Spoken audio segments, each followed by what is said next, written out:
Yeah, I'll react to that, sure. Okay, great day, Epic History video. So we're continuing the China series from Epic History. I think this is like the third or fourth one in. I'd recommend watching the other ones first, but that's obviously up to you. Preemptive, like, I say this every time, but it's because it's true. My favorite history channel on YouTube. There are other great ones, but this one takes the cake for me. So let's get into it. My name's Connor. If you're new, hope everyone's doing well. Time to learn. That's what we usually do here. I can't speak English right now, Jesus. Or help me learn. You guys are always awesome at that. Let's get into it. Learning caps on.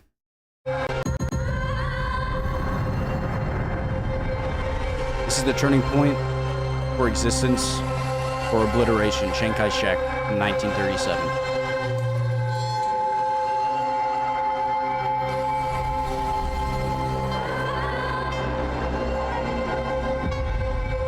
China, 1937. Tensions have been rising on the border with Manchukuo, a puppet state run by an increasingly militaristic Japan. So far, China's nationalist leader, Chiang Kai-shek, has carefully avoided a major confrontation. His strategy has been to buy time, to eliminate his internal communist enemies first. But bowing to increasing anti-Japanese sentiment across China, he has concluded a truce with the communists. On the 7th of July, at the Marco Polo Bridge outside Peking, there's an argument over a missing Japanese soldier, and shots are fired. Right, so Chiang Kai-shek was essentially kidnapped, maybe that's a strong word, by his own kind of underlings to go and meet with the communists under Mao, right? So he obviously saw the threat of winning the war against Japan, but then losing his war against the almost defeated communists, right? So bittersweet outcome for the nationalists, right? Unless I'm wrong.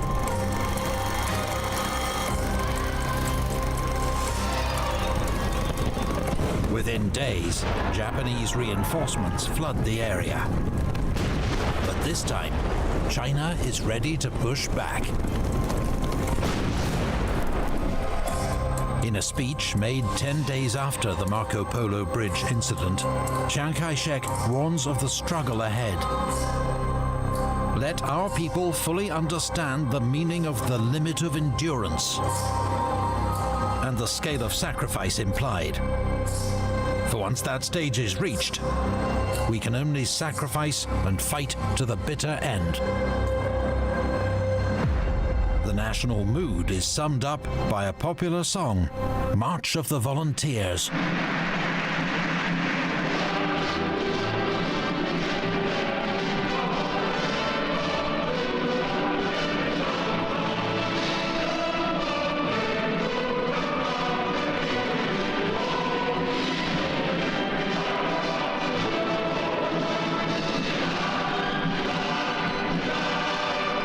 In 1978, March of the Volunteers will as much as I really wanted to read that all out loud, but I didn't want to mess up with the song become there. China's official. Sorry. In 1978, March of the Volunteers will become China's official national anthem.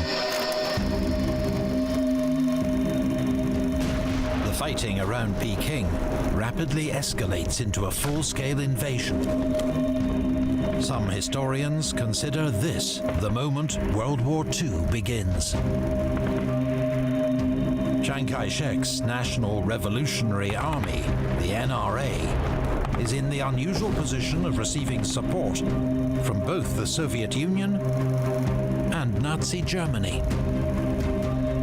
But it's not enough to hold back the Japanese Imperial Army.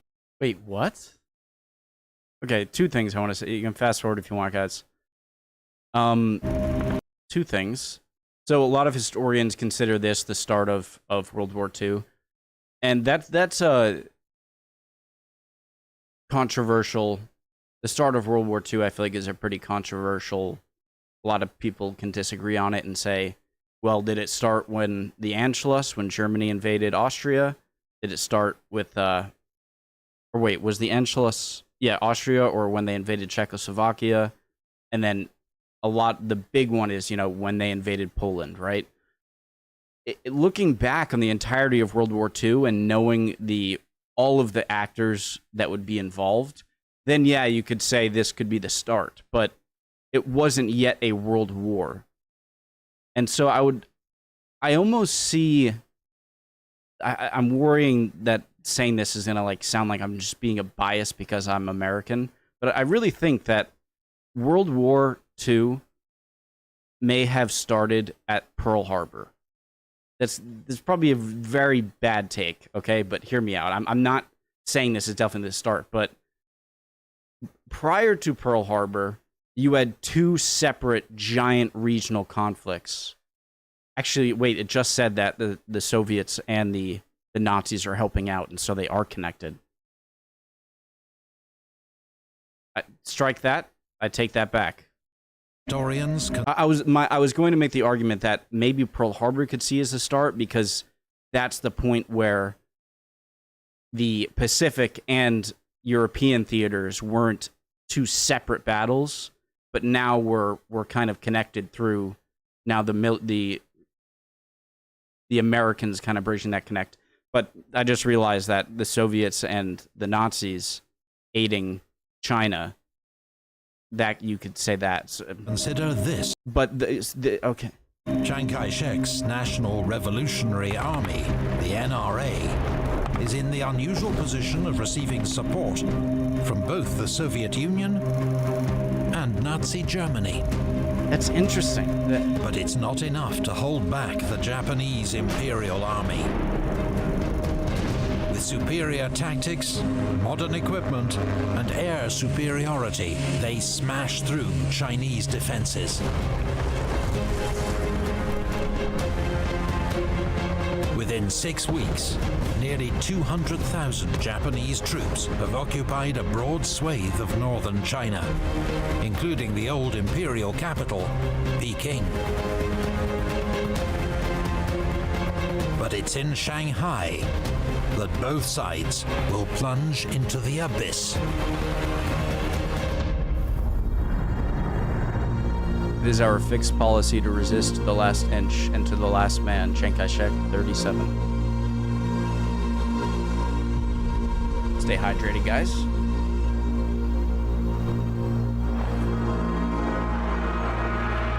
Battle of Shanghai. Shanghai is the largest city in China, and its commercial and cultural capital.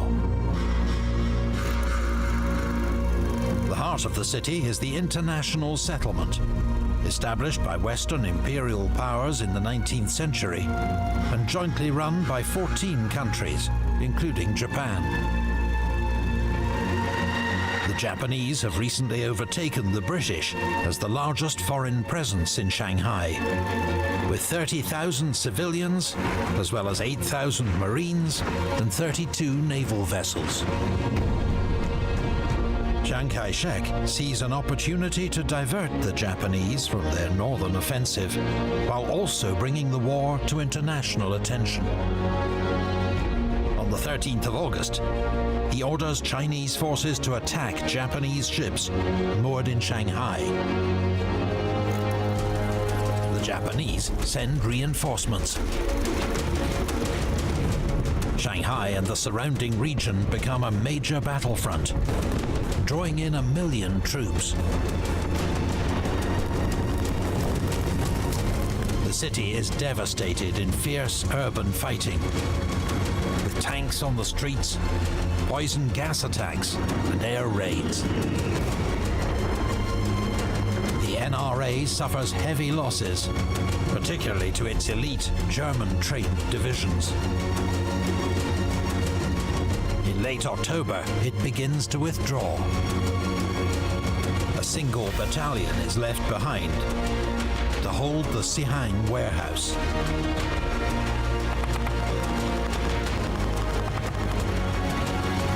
In desperate fighting, the Suicide Battalion holds out for 6 precious days.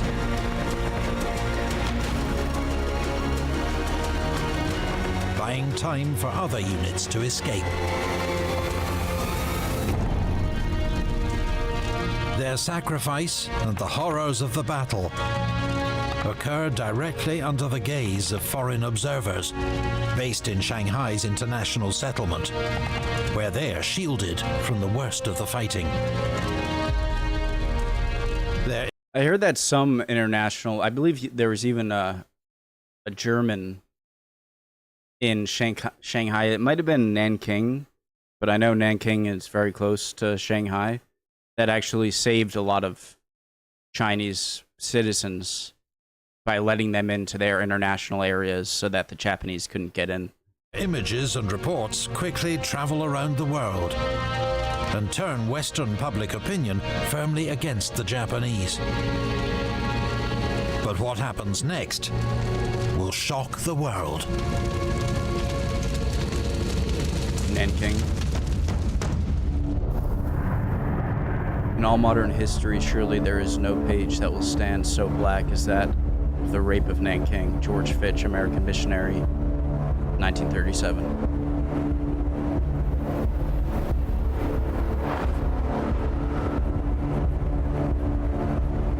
Japanese forces pursue the retreating NRA to the new nationalist capital, Nanking.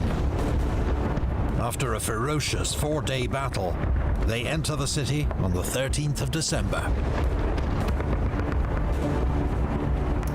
The few Westerners inside the city form an international safety zone to shelter themselves and some of the local population. But most Chinese civilians are left to the mercy of the Japanese.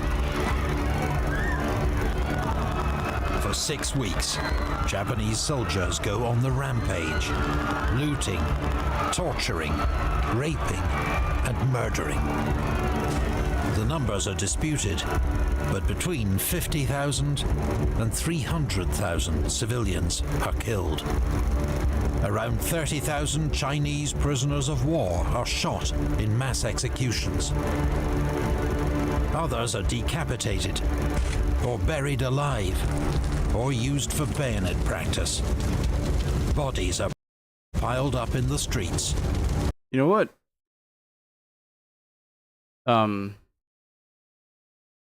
Obviously the insane, grotesque barbarism is horrific even when you're defeating an army that invaded you. Like, you know, the Soviets, after pushing back the Germans, I'm sure a lot of horrible things happened to German civilians on their way back. Trying to think of other examples, but I'm not saying it would be okay even in that circumstance. But the fact that the Japanese weren't even, like, provoked by this horrible thing that the Chinese had done to them, and then they pushed back the Chinese, and now they're out for revenge. That wasn't even the case. Not to say that would then be okay. Obviously, I hate how I have to make sure you guys understand I'm saying that. Obviously, horrific. But it's even more horrific that they didn't really have this giant ill will towards these people other than just that they could do it. Like, they did all this horrible stuff just because they could. You know what I mean? Hopefully you get what I'm trying to say. Makes the already insanely horrific thing just even more pointless. Burned and dumped in the Yangtze River. The International Safety Zone is managed by German businessman and Nazi supporter John Rhode. I believe this is the man who I heard about. He is appalled by the violence and hopes Hitler will intervene to stop the Japanese. Instead, the fall of Nanking convinces the Nazis that Japan is the stronger partner, and Germany cuts off its military support to China. The rape of Nanking appalls the world. It is condemned by the USA and League of Nations, the international body dedicated to maintaining world peace. But their words are not backed up by action. Atrocities become a feature of the Japanese war against China. The systematic use of rape as a weapon of war. Forced prostitution on a massive scale. And I don't like the phrase, I've heard that before, as like rape is the systematic use of rape as a weapon of war. The use of rape as a weapon of war, and I've heard this the phrase used a few times for different conflicts. Calling it a weapon of war means that it's a strategy to put down the military.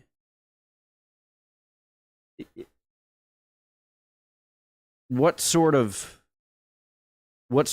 war strategicness is there to mass rape? You know what I mean? I understand that, like, if you want to say mass rape is prevalent in all-out warfare, that seems obvious. But the weapon of war makes it seem like it's a strategy, which I don't understand. Forced prostitution on a massive scale. And the use of chemical and biological weapons on civilians and prisoners of war, which killed many thousands. Fun fact, Unit 731, a lot of the main scientists and horrible people who were involved in that actually got pardoned by the US military in exchange for the data that the Japanese collected in those horrific experiments. So yeah, fun fact there. The Japanese army's next objective, fun fact, horrible fact there, is Wuhan. The Japanese army's next objective is Wuhan. There is a rare Chinese victory at the Battle of Taiyuan, but it is not enough to halt the Japanese. Chiang Kai-shek's government makes a desperate and fateful decision. The order is given to breach dikes holding back the Yellow River at Huayuankou. The hope is that the floods will stop the Japanese army in its tracks. In early June, the floodwaters of the Yellow River surge south and east across the densely populated North China Plain. There has been no advance warning to the villages and towns in its path. The consequences are catastrophic. Farmland and entire villages are submerged. 500,000 civilians perish. 5 million are made homeless. The loss of farmland will cause famine and hardship for years to come. One of the greatest man-made disasters in history, committed by the Chinese government against its own people.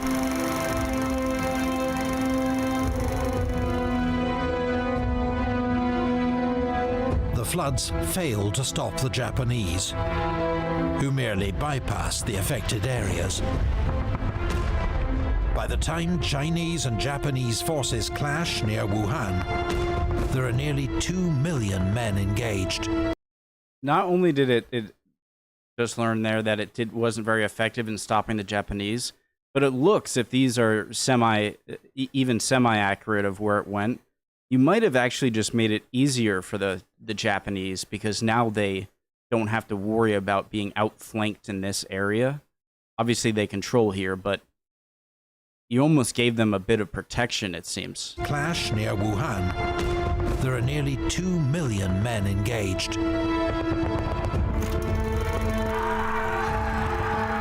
The battle for the city is hard fought, with heavy losses on both sides. But once again, Japanese air power and tactics, alongside the widespread use of poison gas, proved decisive. The city falls after 4 months. Jesus. I have a question, guys. Of Japanese air power and tactics, alongside. You see these little like nipples, nubs at the end of the bomb? Is that like to ensure detonation if the impact itself doesn't cause it to detonate? Like it's gonna land on its nose, and so maybe this is like a starter pin that when it's pushed in, it explodes. Is anyone? Inside the White. Sorry, I'm asking too many questions here. The nationalist government retreats 500 miles further inland to Chongqing, in the western province of Sichuan. The Japanese now occupy China's largest cities and install a new puppet government in Nanking. But despite its victories, the Japanese army is too exhausted to land another major blow. The war enters a stalemate. Historians label this conflict the Second Sino-Japanese War. The Chinese call it the War of Resistance, but call it the War of Resistance. Obviously, I can't read Chinese, or Japanese for that. And trying to see this is. But it is about to become a crucial front in a world war.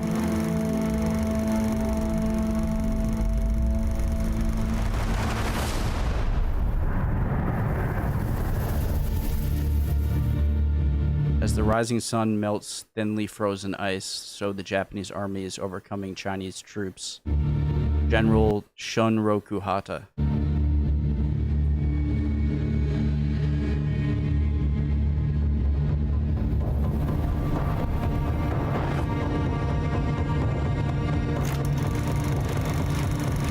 By 1939, China's only major foreign backer is the Soviet Union. It provides crucial supplies, and its pilots and aircraft make up most of the nationalist air force. Then they go to war, right? The Soviets are fighting their own war against Japan, a widely forgotten conflict on Russia's far eastern frontier. Oh, I'm an idiot. Sorry. A widely forgotten conflict on Russia's far eastern frontier. But that summer, with war looming in Europe, Stalin makes a truce with Japan. It is signed on the 15th of September. Kind of looks like Putin. I believe the Soviets were beating the Japanese in this area of the war pretty soundly, right? 2 days later, Soviet troops invade Poland as allies of Nazi Germany. So many people forget that, I feel, right? I see a lot of comments on like YouTube Shorts, Instagram Reels, stuff that I would like to watch, like history stuff, and how, you know, the Soviets are the main reason for Germany's defeat. And if you have to pick one nation that sacrificed the most to, and maybe were the most crucial in defeating Nazi Germany, I could say you could very well be right, okay? But a lot of people forget that other than a lot of countries like Britain and France, who are like, hey, Germany, you get Austria, Anschluss, you Sudetenland, you go into Czechoslovakia, and then the Allies are like, okay, stop going in, you can keep your currently held area. And then they keep going into Czechoslovakia, and then the Western Allies are like, okay, if you go into Poland, it's war. And then, of course, they do, and the war is started. But when Germany invades Poland, rather than being like, okay, last straw, Germany has to be stopped, the Soviets said not only you have to be stopped, they were like, okay, we'll join too and also take over Poland and then look towards Finland, right? And so as much as I know that the Soviets played a crucial part in defeating Nazi Germany in the end, they also let it start and helped with it. Or at the very least helped with it. So despite losing its major foreign ally, China fights on against the Japanese occupation. Chongqing becomes a nationalist redoubt, pummeled by more than 200 Japanese air raids. While in northern China, communists carry out large-scale guerrilla attacks on the Japanese. But all cooperation between communists and nationalists has once more been broken off.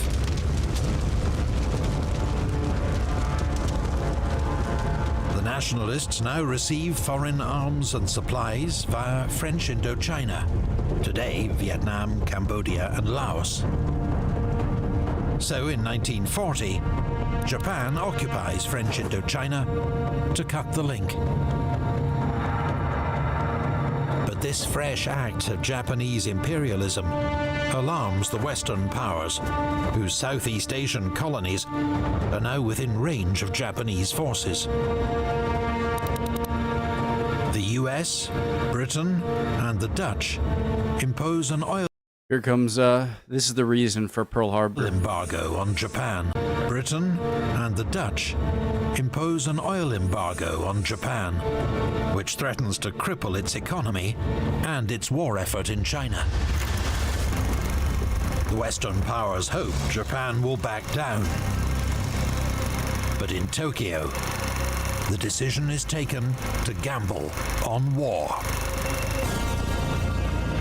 In December 1941, the Japanese launch a surprise attack on the US naval base at Pearl Harbor in Hawaii.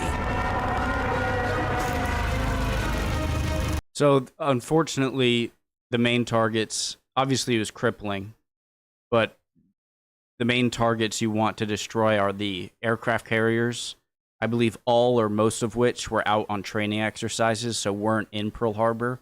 And also, in order to, I believe the Japanese purposefully didn't hit the giant oil tankers on land because it would obscure, it would cause so much black smoke that it would obscure the naval targets that they want to hit.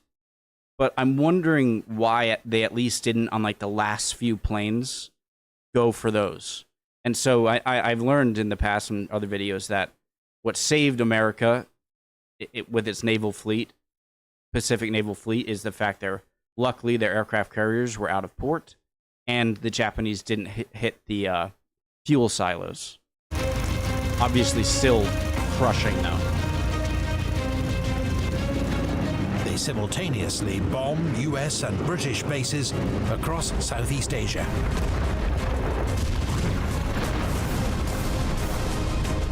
In a series of rapid, bold advances, the Japanese capture British colonies including Hong Kong and Singapore, the Philippines, and the oil-rich Dutch East Indies. But Japan's attack on Pearl Harbor has woken a sleeping giant. Within a year, US factories are turning out more vehicles, ships, and aircraft than all the other combatant powers put together. China will be one beneficiary, receiving more than $1.5 billion worth of armaments as part of the US Lend-Lease program. When the Japanese take Burma, supplies have to be flown into China from India, a perilous route over the Himalayas, known to US pilots as the Hump.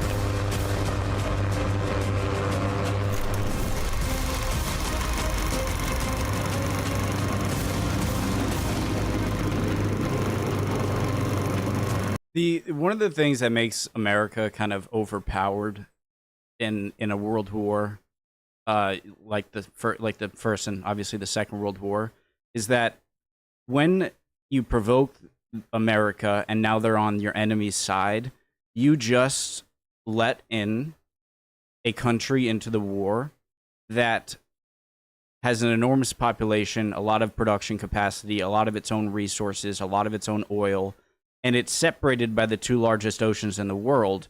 And so you essentially just gave, even if no American direct military action, you did just make it an unlimited, unstrikable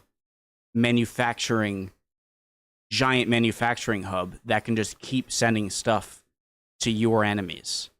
And so that's what I think makes America such a powerful ally in World War II, is that, okay, now I'm going to go join, obviously, the fight in Europe now as well, because Hitler declares war in the USA, and now you can't go strike their factories that every other country has to worry about.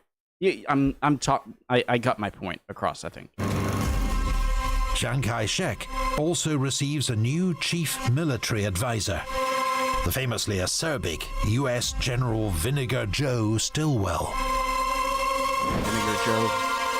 Stilwell regards Chiang as a stubborn, ignorant, prejudiced, and conceited despot. The loathing is mutual. Chiang, like many, finds Stilwell's arrogant and overbearing manner hard to stomach.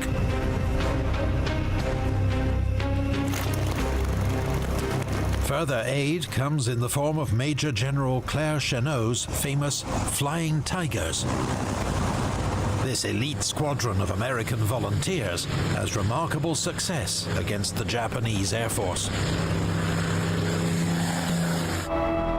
As the war goes on, more U.S. air units arrive in China, leading to the construction of several U.S. air bases.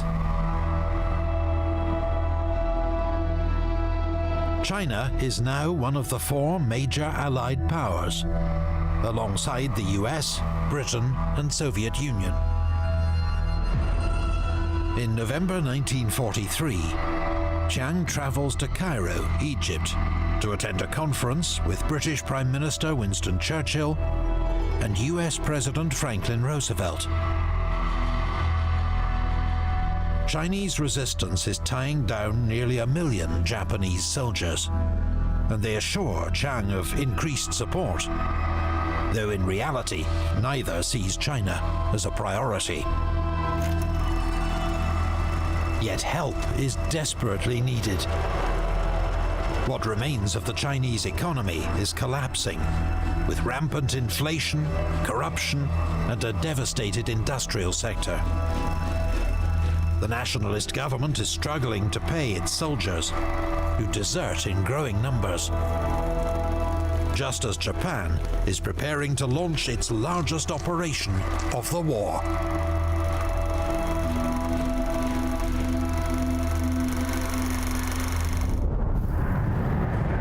In this war, China is losing all the battles, but China is on the winning side.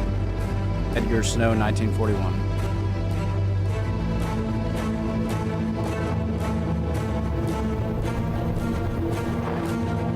Operation Ichigo. April 1944. Japan is on the back foot against the Allies in the Pacific. It hopes to salvage the situation with a massive offensive in China to link up northern China with Indochina and destroy US airfields in the south that are used to bomb Japan. The codename is Operation Ichigo. Weakened Chinese forces break under the onslaught. Several US air bases are taken, and the connection between North and South is established by October. I actually didn't know that. I thought that the Japanese never really connected their southern and northern Chinese and Southeast Asian, Indochina, Once more, the Chinese military suffers enormous losses. Wow. Defeat is another blow to Chiang's reputation. But when Stilwell demands that he be put in direct command of all Chinese forces, Chiang gets him replaced. Yet US faith in Chiang is fraying. Some contrast nationalist corruption and incompetence with the success of the Chinese communists, who continue to wage their guerrilla warfare campaign against the Japanese in the north. But the success of Operation Ichigo comes too late to save Japan. In the spring of 1945, the last major Japanese offensive in China is defeated. And Chinese troops counterattack.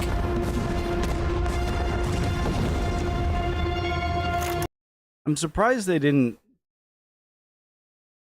try and go this way and solidify this, so you didn't have to worry about two sides.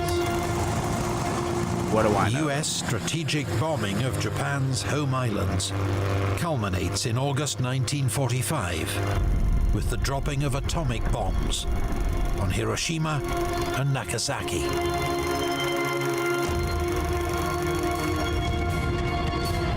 I heard that, I forget which one was first. I think Hiroshima was firstly bombed and then Nagasaki.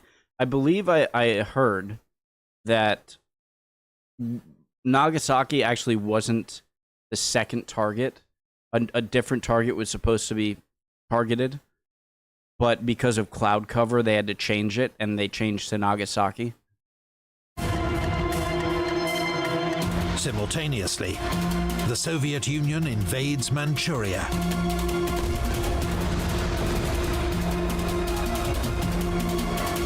Within a week, Emperor Hirohito announces Japan's unconditional surrender to the Allies.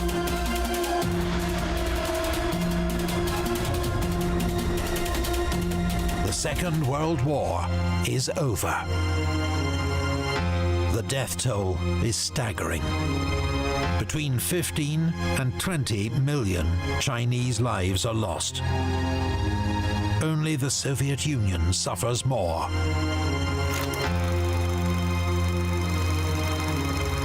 Then there is the multitude of wounded, the refugees, and the destitute. The country will have to undergo complete reconstruction. But who will lead it is still to be settled.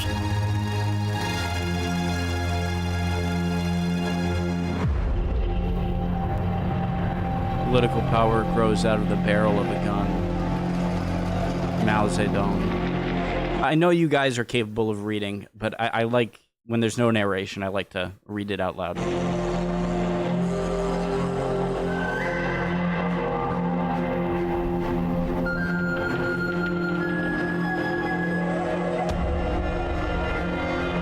Japan's defeat leaves a vacuum in China, which both nationalists and communists rush to fill.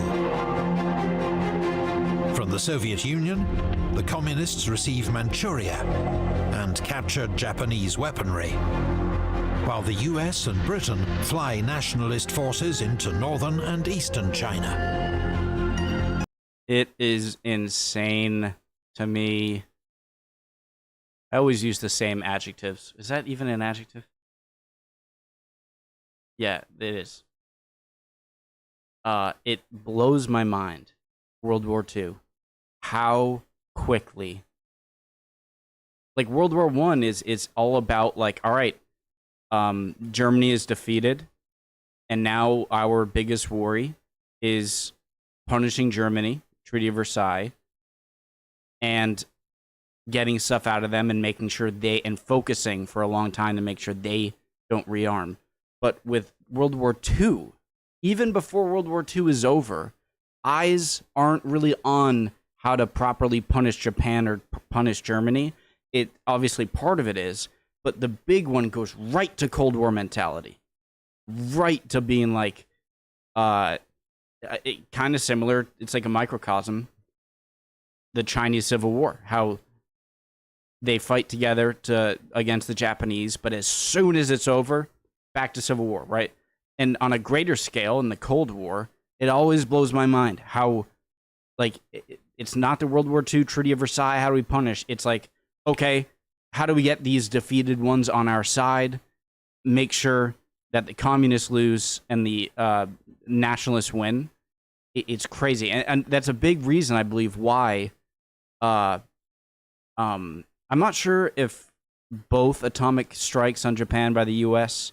occurred prior to the Soviet invasion of Manchuria, or the Soviets saying they were made, or if it was between bombs.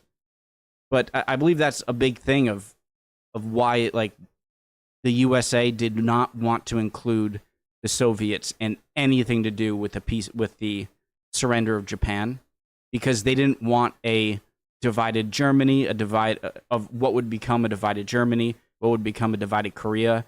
And so if things changed, it could be that Japan could have also ended up like North and South Korea today, but the Americans just like said, like, nope, this is ours. This is our partner in the fight against the communists, like right away. That always fascinating.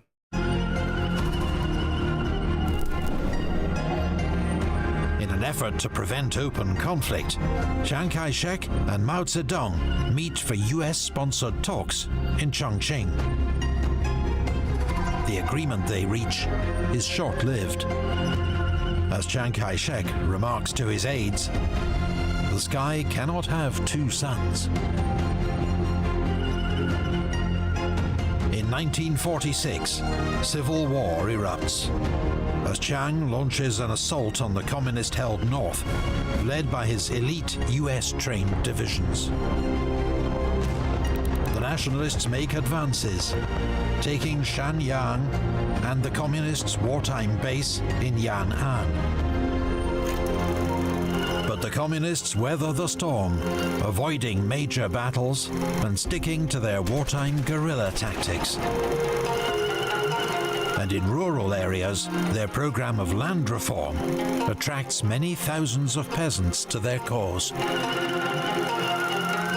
In contrast, the nationalists have been burnishing their reputation for incompetent and corrupt government. Chinese industry and trade have been devastated by war. But economic mismanagement adds to the misery, causing hyperinflation. And despite heavy backing from the US in loans and military supplies, the nationalists are rapidly losing support in both cities and rural areas. In 1947, General Lin Biao reorganizes communist forces into the People's Liberation Army, nearly 1 million strong. Mao decides this is the moment to abandon guerrilla tactics and take on the nationalists in open warfare. In a string of successful counter-offensives, the communists capture territory, weapons and supplies, and conscript deserters and prisoners into their ranks. The tide of war is shifting dramatically. In September 1948, the People's Liberation Army launches 3 major offensives. In the first, Lin Biao sweeps the nationalists out of Manchuria. The nationalists lose more than 400,000 men. Only 150,000 are able to escape south. The following month, 2 simultaneous campaigns lead to the capture of Tianjin and Zhuzhou. It is a disastrous winter for the nationalists, who suffer. So it really seems that the communists were just far better military commanders than the nationalists.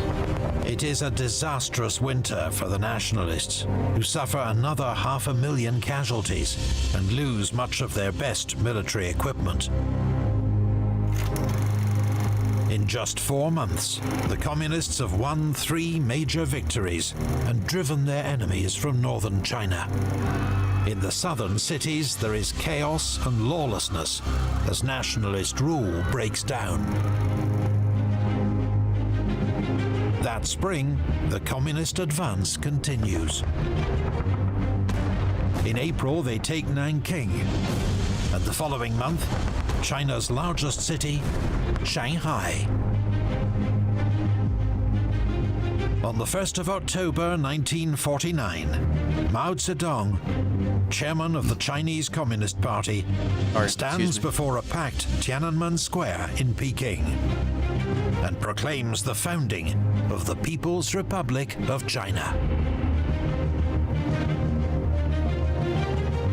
That winter, the last nationalist-held areas fall to communist forces. It's estimated more than 2 million soldiers were killed or wounded in the 4 years of China's civil war. Perhaps another 5 million civilians perish through fighting, famine, and disease. Chiang Kai-shek, alongside some 2 million nationalist troops and many refugees, retreats to Taiwan, one of the last territories still under nationalist control.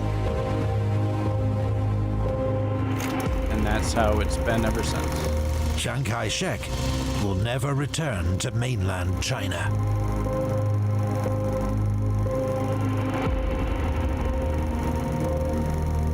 Where Mao Zedong and the Communist Party are triumphant.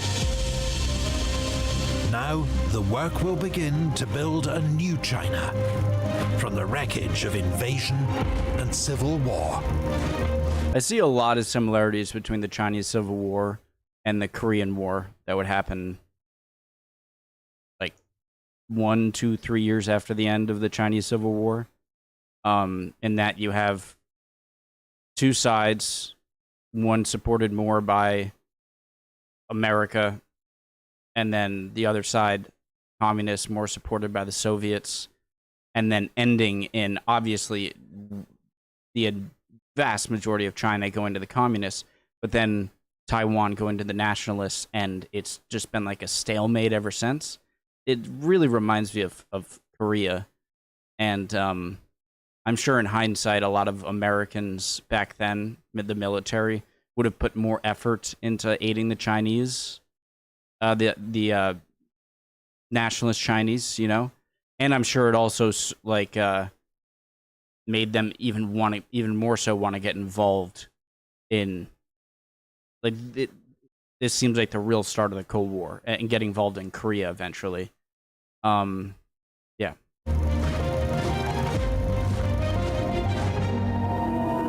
Do you want to watch unreleased new Epic History videos right now? Weeks before they drop on YouTube? How about our history of the spread of Christianity, covering 2,000 years of conversions, conquest, and missionaries? Or the latest episode of our history of the American Revolution, covering the Battle of Bunker Hill on its 250th anniversary. All of these are available to watch right now on prestige streaming service Nebula, the place to catch all our future videos first.